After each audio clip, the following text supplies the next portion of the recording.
Hey, I'm JD here with Wisconsin National Guard Child and Youth Program, here with a challenge for everyone out in quarantine right now. My challenge to everyone is go pitch a tent. If you don't have a tent, go build a really cool blanket for it, inside, outside, with your parents' permission. If you can stay a night out in the backyard, go pitch a tent, go experience that night in the backyard, maybe with your whole family, maybe just you. Have some fun, try to get outdoors in the best way that you can right now. Well, what I'm gonna go through right now is the best place or how to find that best spot to pitch a tent. So when you're trying to find that best campsite, you wanna be at least 200 feet away from water. One, because if there's a flash flood, you don't wanna be in that floodplain, and you also don't want your tent to get ran over by a bunch of water. Second, number two, is that you wanna make sure that you protect our waterways. Now, the second big thing when you're trying to look for that fire is you want a flat surface. You wanna look out in your surroundings and see if you can find a flat surface, and if you can't find that flat surface, the flattest you possibly can. When you're setting that up, you want your feet to be going downhill for that flat surface. Because when you're sleeping, you want your feet downhill, if you have to sleep downhill, with the slightest incline, so that your body can keep that regular circulation. So, let's say you find that flat spot. You want to make sure you're away from roots and rocks. Now, let's say you found that perfect spot without roots, without rocks, it's flat.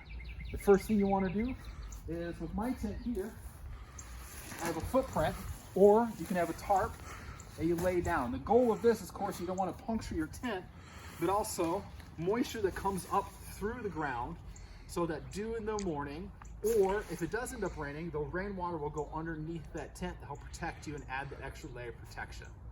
Nice thing too is that the ground itself sucks a lot of heat out. So there's just another layer between you and the ground that doesn't take that heat from your body to help keep you warm. Second part, we got that tent, the guts themselves. I like trying to think of making a tent as like making a sandwich. So this is the bottom piece of bread. Right here is all your fixins. You want to spread that out. So you get that all spread out. Grab your poles. Either way. Now with my tent, you can tell that two of the ends are different. You got these black ends here, and then you got orange ends on the other side. The nice thing about those, it indicates which side of the tent it's going to go on. So if you look at my tent itself, it has a black side right here, and an orange side right here. So it can indicate which side the poles go into.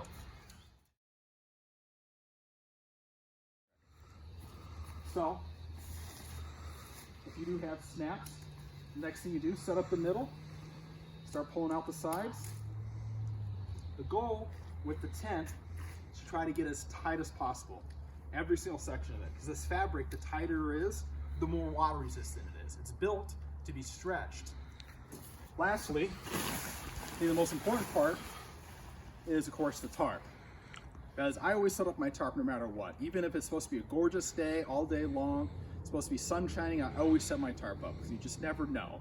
And you don't want to be stuck all of a sudden, a storm rolling through, and then boom, that you are stuck without a tarp. Now, if it is really warm, a lot of tents come with different ways in which you can keep that open and keep that air flowing, so you don't get overheat. Same with my tent poles, and my tent itself, it has different colors to represent the sides that should go on. Bring it over. If you have a friend, this helps out too. If you don't, get it over. Like I said, make sure that black matches that black, or that orange matches that orange. Same coloration.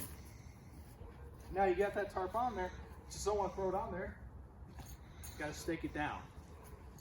As I mentioned before, keeping it tight is the best. So, I always like to start off with my four corners and then go to my door.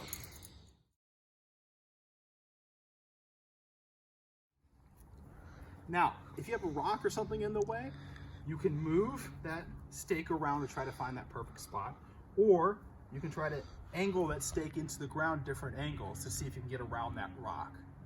If you can't get around that rock, a lot of tents you can just tie off that into something.